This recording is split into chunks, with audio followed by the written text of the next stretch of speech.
Welcome to the Green 19 podcast. I'm Dominique Yates. I'm joined by Wood and Tom Silverstein. We've gone through about 3 days of training camp with some pads on, and we've been able to get some observations and take a look at these Packers. And I guess the number one takeaway that I've been able to notice is that, there's the intensity, the spirits have been high. It's been some physical play out there early on with guys. You can, sense that early adrenaline finally getting pads on. And, you even have some of those guys trying to, earn spots out there. And I guess you can start it off, Ryan. What have been your observations just from now that there's been some padded practices out there? Well, I think it'd be fitting to start off here with some understanding of the rules of engagement, okay? So no matter what happens on this podcast, I promise not to hit you guys after the whistle. That's not going to happen. I'm not going to pull you to the ground. We're going to stay in these chairs. We're going to take care of each other because we're teammates, and that's what teammates do. Unlike what happened in Tuesday's practice, which was a bit of a fiasco. Tom, I liked what you said walking in when you were talking with me and Pete, and I'm thinking like maybe I was a little too prisoner of the moment. I'm thinking like, boy, that was about as breaking the rules of engagement more often than I'd seen in maybe ever. And you're like, you remember that practice when Josh Sitton was swinging his helmet around at people? I'm like, okay, that's a fair point. It does happen. But, yeah, Matt LaFleur was not happy. Sent Rasheed Walker for a lap, what I took from that is the fact that Josh Jacobs, Tucker Kraft, Zach Tom, some other players on the offensive line joined him for that lap. Very Coach Carter. Solidarity there. Very Coach Carter. But as far as Thursday goes, it was dialed back, and they didn't have any real football, period, any live tackling. I didn't see many people on the ground or taking unnecessary shots. I thought it was about the cleanest they've been all camp so far. But finally, they took care of each other, unlike Tuesday. Yeah. It's football, right? But there is some rules there that, like you say, kind of playing in between the whistles. At least from your advantage point, from what you've seen, not only even last year, Spoon, at least the physicality, the intensity, do you feel like they're starting at a level even maybe different from last year, maybe more physical? Because they talked about the need of wanting to be a more physical football team after some of those losses that they had. I don't see them more physical. I talked to a neutral observer after practice or during practice, and he said to me, they look faster. They just look like a faster defense. And I think that's part of where physicality comes from, is being able to get to the play, being able to square up and make some hits. But physicality is not a word. I got to stop saying that. Being physical. It's not? It's not. I've said it so many times, I forgot. Sure. Well, I don't know if it is, but it's a cliche, whatever it is. Being physical is something that comes with the individual player. Everybody can rally to the ball and go after the ball and all that, but the thing that separates, a player from Nate Hobbs is that Nate Hobbs plays the game on the edge. He plays with all the intensity and fire and desire to make you hurt after the play. I don't know how many of those guys they got. They haven't had a lot in the past. They have a guy like Edrin Cooper who can thump you with his speed. They've got, McKinney can do that. Evan Williams is built pretty well. But it's I don't see them like totally different. I just see individually that there's some elements that could raise the level of how they play. The thing that I noticed, and I don't know if you put this in the being physical category, but from early in camp, they are punching at the football. Every rep they are attacking the football, and every defense and every Packers defensive they're going to take their shots, but it's like every rep. And then Jeff Hafley tells us that the number one emphasis in this camp for his defense is forcing more fumbles. Yeah. He said that they took the ball away last year. They didn't force enough fumbles, which I thought was interesting because when you look at the takeaway stats, they were fourth in the league, and the number of takeaways. They were third with 17 interceptions. They were third in 14 fumbles recovered. So it's not like they didn't recover fumbles last year, but it was a strength. I mean, you're top five in the league. But he wants even more, and they've got, the ball king now? Wendell Davis, their quality defensive control coach, is now the ball king, and they start every defensive meeting out with the ball king, talking about the ball, talking about punching, trying to attack the football. I've noticed a ramp up in that. I don't know if you put that in the being physical category, but it's certainly evident. This is a question, I don't know, this might be more for a coach, but I'm going to call you Coach Spoon today. As far as that mentality of wanting to force fumbles in terms of trying to always rely solely on those takeaways, do you think that is, I mean, I know it did work last year. Do you think that is a consistent recipe for success, or do you think this team even more so can focus on just, lining up, playing hard-nosed football? Do you think the takeaway forced fumble mindset is a good recipe that you could rely on? I think it can change a game. It's changed the game against the Packers. Christian Watson in the Detroit game gets, sloppy with the ball, and that play turned that whole game around. You take that play, or if they score on that play, it's a different game. Tucker Kraft had a fumble on that. Josh Jacobs, I think, had a fumble against Seattle. They've been on the side of the team that fumbles as opposed to the team that causes the fumble. So if they can flip that, then yeah, I do think it means something. Now, I've seen teams that try to hold the guy up and punch the ball, and a guy like Josh Jacobs gains 8 more yards while they try to do it. So I think you can train for it, but more than likely your top athletes, your guys who are good at it anyway. I've never seen anybody go after the ball. 2 guys, Charles Woodson and Peanut Tillman, just had this knack for putting their hand on the ball. And I don't know if they have guys who can do that, but if you can't naturally, then you might as well work on it. You might as well see if it's a skill you can develop. Yeah. Sticking with the defense, here's a guy I wanted to talk about, and I know you even talked to him in the locker room this week, Bo Melton.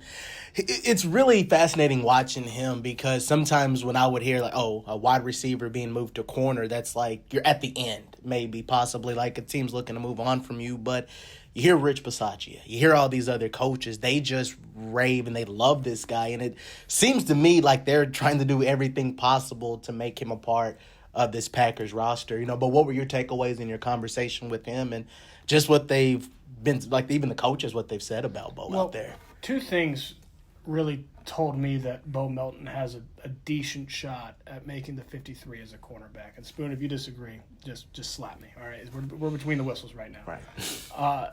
Rich Bisaccia saying that he believes Bo Melton can be an elite special teamer, and Jeff Hafley saying that he was excited when Matt LaFleur kind of told him, yeah, we're going to do this move permanent.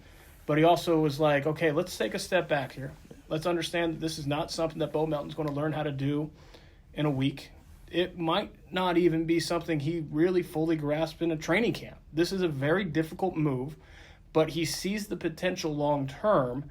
And when he talked with Bo Melton at the start of camp, that's when they reported, that's when Bo Melton learned that it would be a permanent move, because going back to the spring, it was kind of up in the air, 50-50, you're going to play some receiver, some corner. It was when he reported that it became full-time. Jeff Hafley told Bo Melton, look, there's going to be a couple practices early on. You're going to feel like you're totally spun around. You're not going to know left to right. You're not going to know what's up and down. Don't get frustrated. This is not something we expect you to grasp immediately. And so if you are excited about the potential, if you think that it's going to require some patience and you're willing to provide that, and you think in the short term that he could potentially be an elite special teamer, that is a guy who is likely to make the 53. Now, it doesn't mean he will, but what we got to see can't play out. But there's a real chance there, even if Bo Melton struggles. Now, I don't know what you've thought, Spoon, from the first week of practice, but from what I can see, Bo Melton is generally, in terms of coverage, in the right position. He looks like he's grasping the coverage principles well.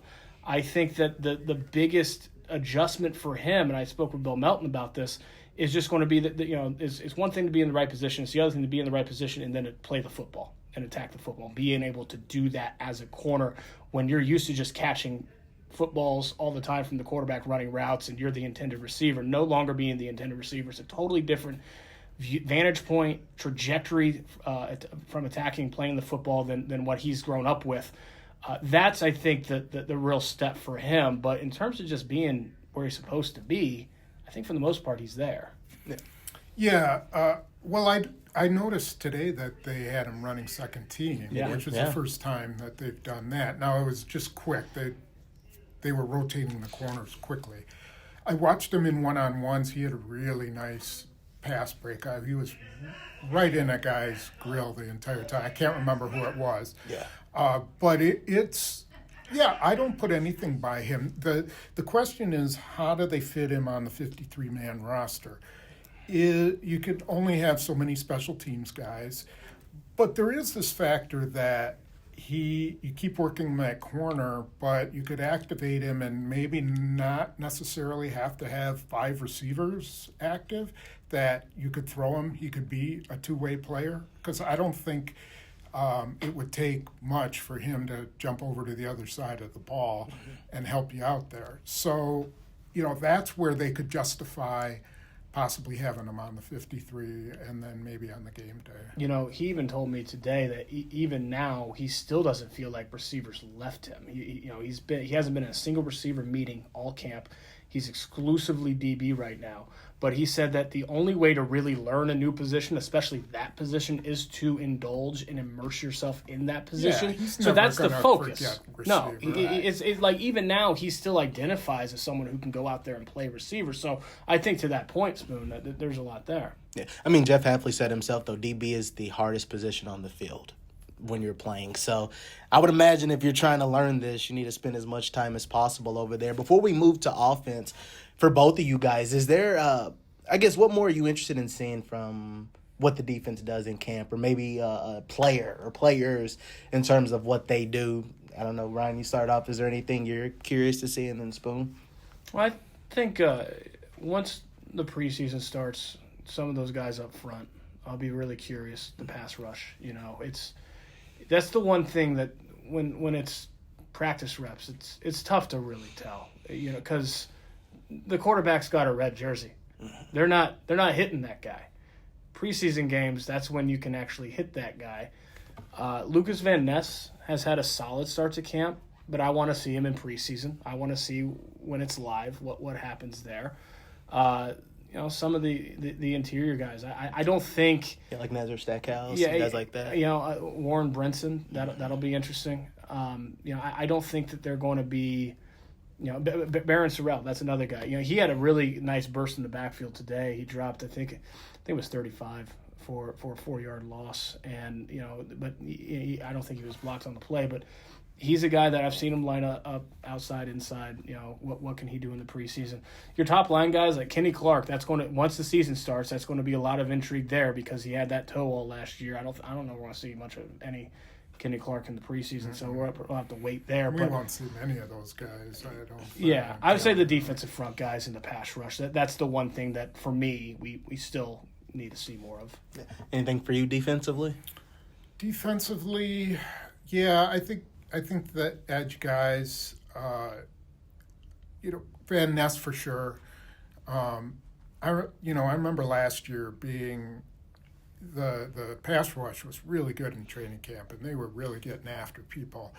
And I remember, asking Preston Smith, well, is this for real?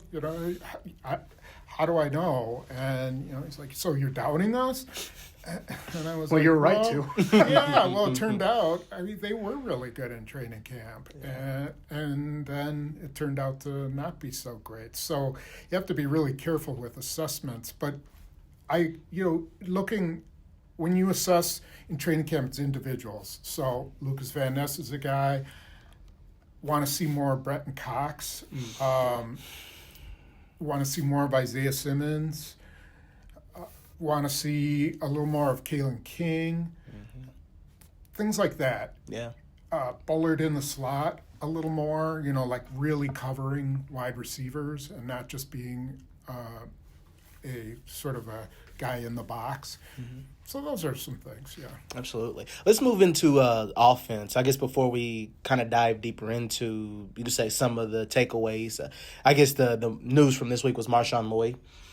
Since we last podcast, we haven't been able to talk about that. What's the latest that you can update, just as far as has he been around in camp, and just what have you heard, and even just from the situation, how it all unraveled to where he left the field. Well, it was interesting because I thought live, and I think we all thought from the sideline, that Nate Hobbs kind of hit him low, crossed that line again, because he did hit him, but then he was exonerated. The Packers thought he did too, because they held him out of the next series. Yeah. Mm-hmm. Yeah, and he did hit him, and you're not supposed to hit, so you can understand why. But then they watched the film, and Marshon Lloyd's step before getting hit is the step that he came up lame on. And, I still wonder, I get that they exonerated him off Nate Hobbs off film. I still wonder if maybe that was a false step, because Marshon Lloyd's seeing the contact coming, and that might change the way that he took that step to try to brace himself a little bit. I don't know that. Maybe. I just wonder. Hobbs said Lloyd went low, and so I went low, mm-hmm. which makes me think that he made that turn and he felt the Hammond start going down, mm-hmm. and so Hobbs followed him down. Probably not the best, but it was probably a reactive mood, not expecting Lloyd to just go down like that in that situation. So it's possible that it was because of the lag. But regardless, it wasn't the worst hit that Nate Hobbs has ever had. And the bottom line is that Marshon Lloyd is injured again. Yeah. Yeah, and you think non-contact.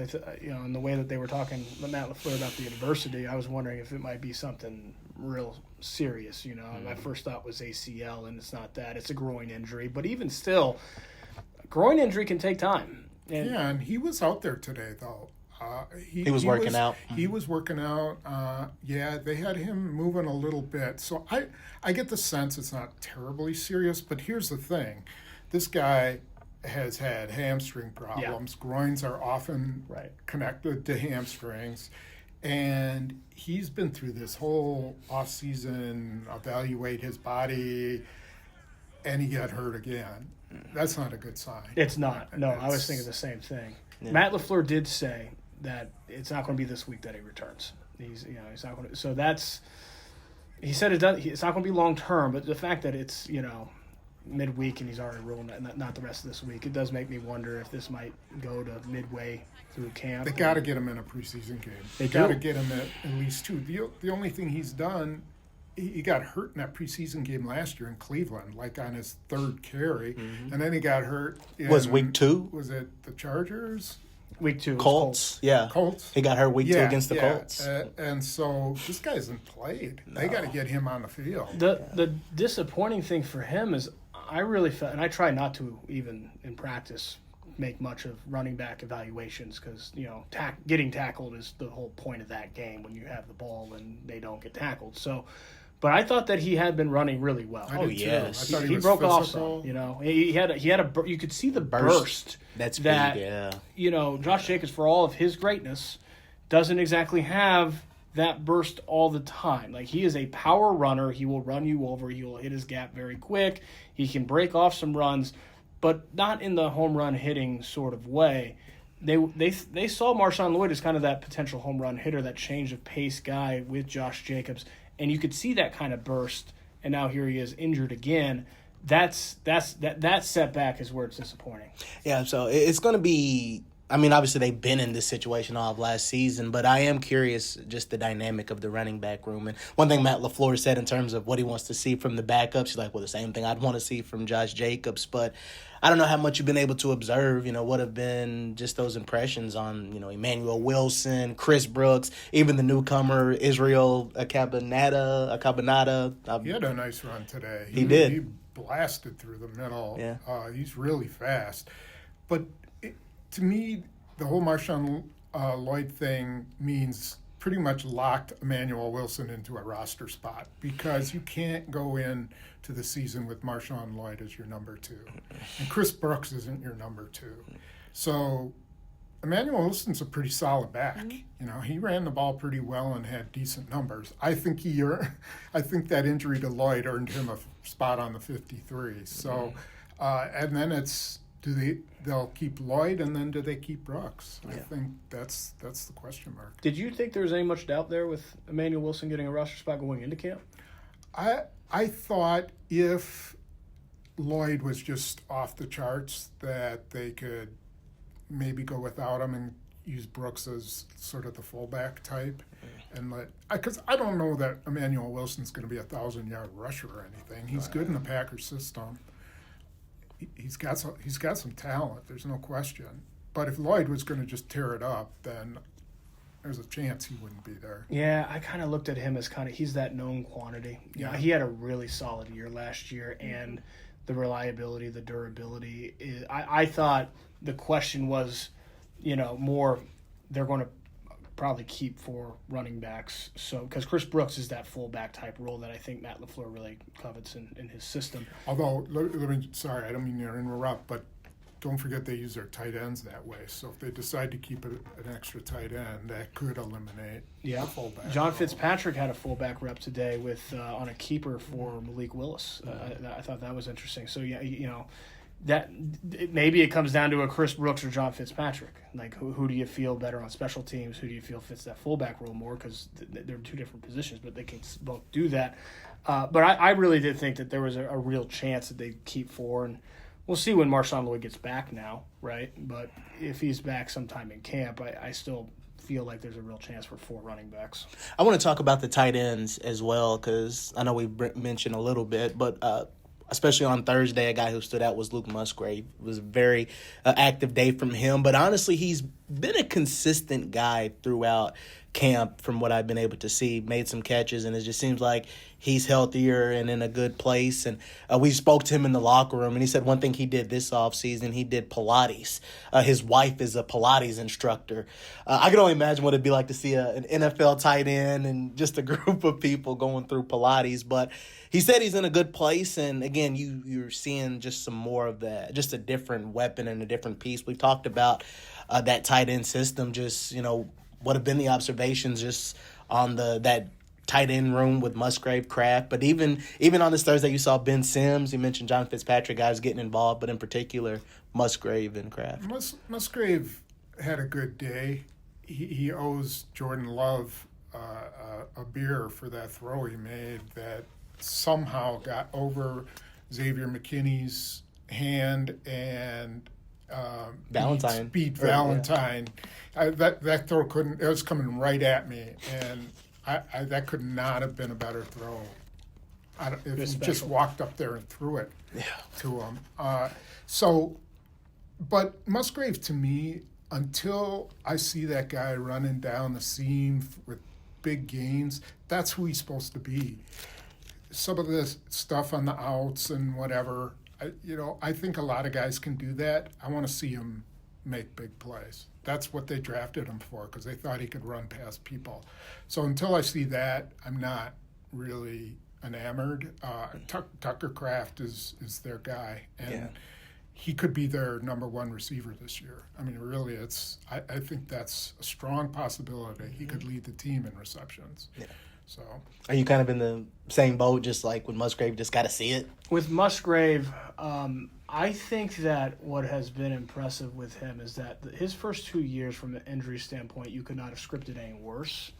And yet he's still managed to, at times, not frequently enough because he hasn't been healthy, but at times show that there is something there. I'm thinking the catch he made in the finale against Chicago last year. He had 2 catches today in the 3rd down period. The first was the best ball that Jordan Love's thrown in camp so far. The second, Jordan Love underthrew. Luke Musgrave had to come back for it. And it was very similar to that catch that he had against Chicago last year, where he comes back, he gets his hands underneath, he scoops the ball before it hits the ground. That ball, it was about 15 yards downfield. That kind of ball tracking, He's been able to make some plays. Now, the big thing with him is it's similar to Marshon Lloyd. Can he stay healthy? Because you just haven't been able to. The difference between Luke Musgrave and Marshon Lloyd is that Luke Musgrave's injuries have been contact injuries. They haven't been non-contact injuries. It's not like a tightly wound muscle situation. It's football. He had a kidney lacerated issue. kidney. Like, what are you going to do about that? He got hit. Like, that's what happens. That's the game of football. I can't even remember what his injury was last year. Ankle. It was ankle. Yeah, he got rolled up on. Mm-hmm. So these are contact injuries. I think that he's kind of a wild card because I think this is an offense designed to go a lot of multiple, a lot of 12 personnel. I think that would play to their strengths because if you have Luke Musgrave out there, that can take some of the pressure, the load off of Tucker Kraft and maybe get him more open. The question for Tucker Kraft to me, and I went up to Tucker Kraft this week in the locker room, I said, you'd probably know this better than me, but obviously Kansas City is an offense that features their tight end as a number one. Who else is out there? He's like Las Vegas, And then neither of us thought of that at the time, but Baltimore, is up there with Mark Andrews. There's not a lot of offenses that feature tight end as their number one option in the passing game. The Packers have a guy in Tucker Kraft who could do that. If you guys remember our question of the week midway through last year, who's the Packers' number one receiver? And it was supposed to be receiver, but I thought about it. I'm like, well, Tucker Kraft. Like, he's their best option as a pass catcher in this offense, and that was last year. For them to do that, though, what does Mark Andrews, Brock Bowers, and Travis Kelce all have in common? They're move guys that can make plays down the field. They're tight ends that play the game as a receiver. Tucker Kraft is a classic inline tight end who is as important to their block scheme as he is as a pass catcher, and because of that, it's hard to get him away from the line of scrimmage. Yeah. That, to me, has been the riddle they've had to figure out all offseason. I haven't seen that much in camp. I haven't seen the down. No, he hasn't been displaced at all. Tucker Kraft he told me that that's what he worked on. Separation against man coverage is what he worked on all offseason. He does expect that to come on later in camp once they get through their installs. But in terms of being that featured number one guy, which he has, I think, the talent, the potential to do, for him to do that, like, he's got to get downfield more often. It's not like he has to be better downfield. He had like 4 targets of 20 yards past the line of scrimmage last year, caught all 4. Like, anytime he's gotten that chance, he's done something with it. It just hasn't been enough opportunities downfield. How they do that, I'm not really sure. Yeah, it's tough. He's basically George Kittle. Yeah. Which is, you got to be on the line of scrimmage because our run game, everything works off our run game, and we got to have the defense figuring that at least playing it to be a run instead of playing pass. And having him with his hand down, he's very good at getting off the ball and getting down the field. I have wondered, could they displace him like Kelce? We'll see. They always use him as a guy to try to determine what coverage the other team is. So they line him up wide, and then they bring him back in line, and maybe they need to leave him out there and see what happens a couple times. But they could do it more if they had a blocking tight end to put in the game. Fitzpatrick's okay. Ben Sims is okay. Musgrave is not good.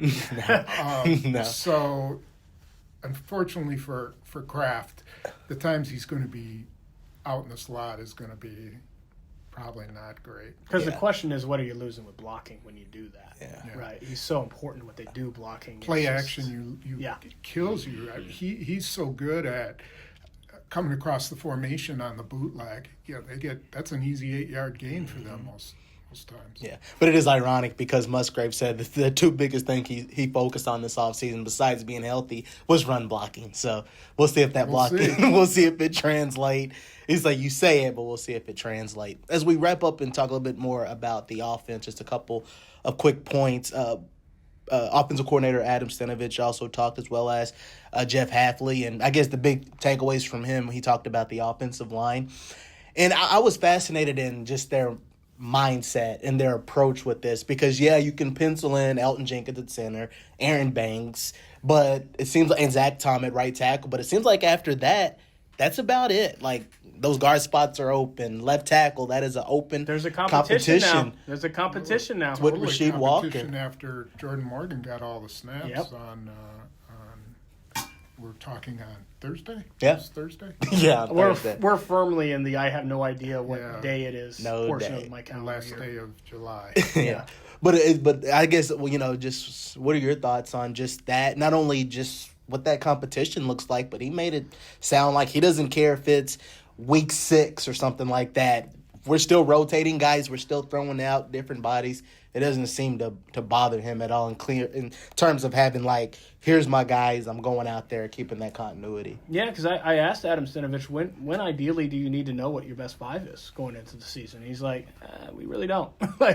He made it very clear, and I believe him wholeheartedly because he's shown this in the past. He's done this in the past. He's done this with Rasheed Walker, Josh Nijman. He's done this with Jordan Morgan, Sean Ryan.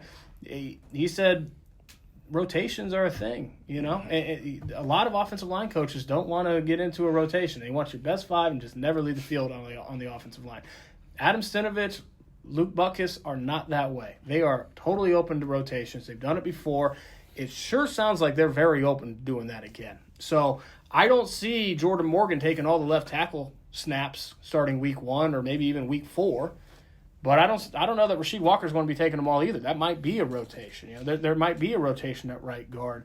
I wonder if Jordan Morgan might play some snaps in the game at both positions. I think they're going to just get really creative and be flexible, and that's what they'll do. And Adam Stenavich said, he might play 6 or 7 guys in a game. So we'll see. But no, I saw the competition day at left tackle. Jordan Morgan took all those left tackle reps, and we'll just see how he does. Yeah, I guess what were your takeaways? Yeah, and don't write off Anthony Melton either.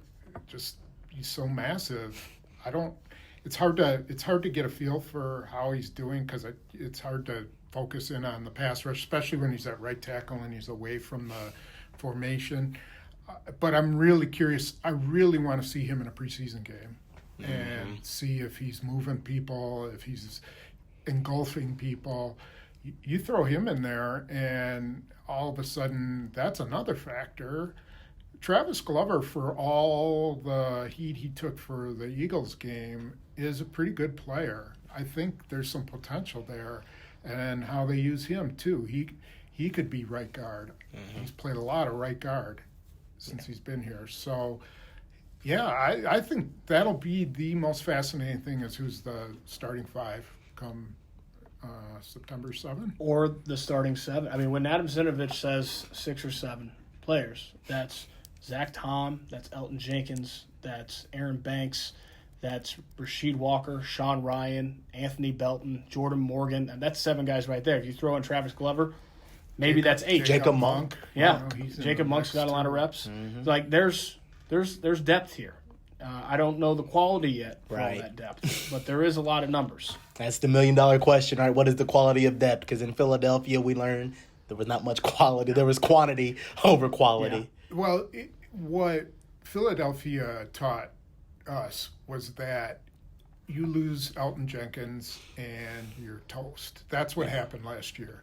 And then Gutekunst said, well, screw that. I'm not good. That's not going to happen to us again. I'm signing Aaron Banks. I'm drafting Anthony Belton. I think that scenario really bothered them because if Elton Jenkins doesn't go down, it might have been a little bit of a different game. The defense did its job. Yeah. And if they could have kept Jalen Carter off of Love and not had all the holding penalties, it could have been a little bit different. Yeah, I think the endearing lesson from Philadelphia was they needed to get more physical. Yeah, not physicality. That's not a word. Right. They needed to get more physical. That's like what this entire offseason has been on the offensive line, especially. To get to the Super Bowl, they got to be able to compete with Detroit, Philadelphia, Tampa Bay to some degree with their big offensive line. That's what the NFC is now. You gotta get past those guys. Yeah, it's gonna be big. So let's wrap things up very quickly and talk special teams because I did have the chance to talk to Brandon McManus in the locker room. It's really funny because I understand he's, 30 plus, but 32, 33 years old. He's been in the league a long time, been in, Super Bowls and all. But I guess 34. He's 34? 34 on July 25th. Spring chicken for a kicker. Because I wrote it. That's right. Yesterday. So 34. That's why yeah. I know. Yeah, exactly. But it's funny because, I thought about Rich Bisaccia's comments, and because, we're asking about the kicker, because he's 28 of 29 now. He missed a 50. He missed the kick. Was it a 51, 52-yarder? It was a 50. I think it was 51. Was it 50 middle? I want to say it was 50 middle, Might but have wide been right. 50 middle. It was I think 50 middle because he made a 51 and a 52. Into the wind, by the way. Yeah. But it was funny because, we asked Rich about even just the hot start that he's been on. And, Brandon said, well, they paid me to make kicks. But I do, to his credit, when we talked to him, he acknowledged, okay, I know what happened after Mason Crosby left. There was some rocky roads that they had. But just that stability that, he's brought here. But one thing that he talked about that stood out a lot was just that continuity with Daniel Whelan, Matt Orzech, it's just turned into a really smooth operation. Takeaways from what, Bisaccia said about it, but, just what the special teams has looked like up to this point. What did Brandon McManus say about the missed kick? He said, out of the way. He said it was my best kick I've had since I've been in training camp. He said that? Yeah, he said, that might have been my best kick since I've been out here. Kick. No. He thought it was good. He had a lot of distance on that, though. Yeah. That was pretty high into the wind. I heard them talking about it afterwards, and I think it was Orzech or Whelan said, I thought that was going to draw back. It looked like it was going to draw back, and it never did. Yeah.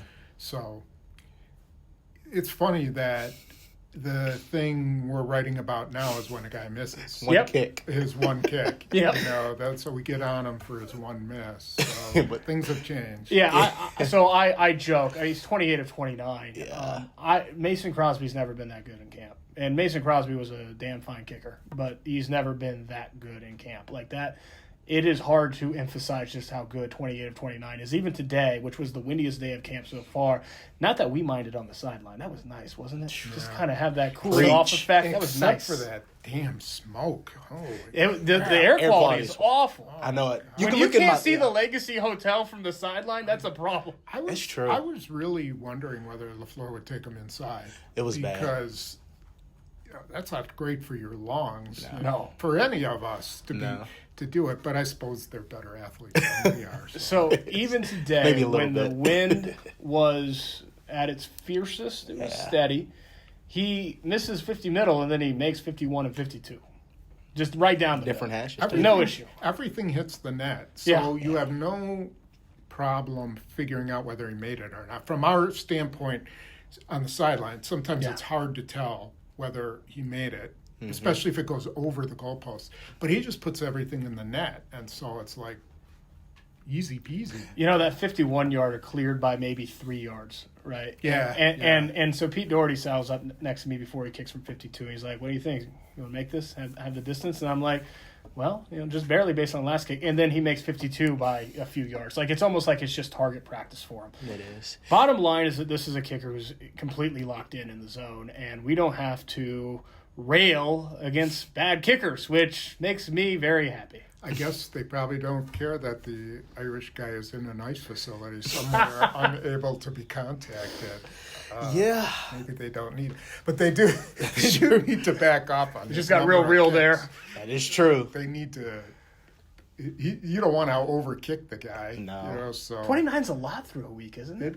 It seems like a lot. It seems like a lot. Yeah, it does. It'll be interesting once family night. They get into Lambeau. It'll be interesting to see him, in a different setting because Reinitsky Field, he's just completely made that his little brother. He owns it. I'm surprised they haven't kicked to the other end just to test him a little. Too easy. That's true, but it's fascinating. He'd said his training, it was different this year because he said after a while it becomes a little mundane, the same thing. So I went blank on the name, but has a new trainer. Same guy that was training Travis Kelce this summer. He talked about that, and he said he was just going through just different methods and just trying to work on his game. He said he feels in good shape, and even Rich Bisaccia said he looks like a 22-year-old out there training. Bisaccia told him, and I thought that was really interesting. He told him, "Come to camp like a 22-year-old, and you can kick." till you're 34, which you are right now. But he basically told him, you come to camp looking like a 22-year-old and you're going to kick for a long time. So apparently he heeded that advice. Yeah, which is interesting too, because especially after going 20 of 21 last season and, had a couple of game winners, he was still trying to evolve and still trying to work on it. But like, that's the key if you want to have a long career in this thing. So finally, since I wasn't here last year, I'm going to ask you guys, what can I expect at family night? The big question is whether or not there's going to be live tackling. We saw that on Tuesday, and then it kind of got a little hairy there. We don't know if there's going to be live tackling or not Saturday night. I don't remember if they had it last year or not. I feel like they might have. Yeah, but it's always the third stringers. Yeah. He's not going to put anybody significant out there. But it's always nice to see, like, a real football play. To me, for us, it's a practice. Yeah. It really is, except we get to sit in the press box and have a really nice view of everything that's going on.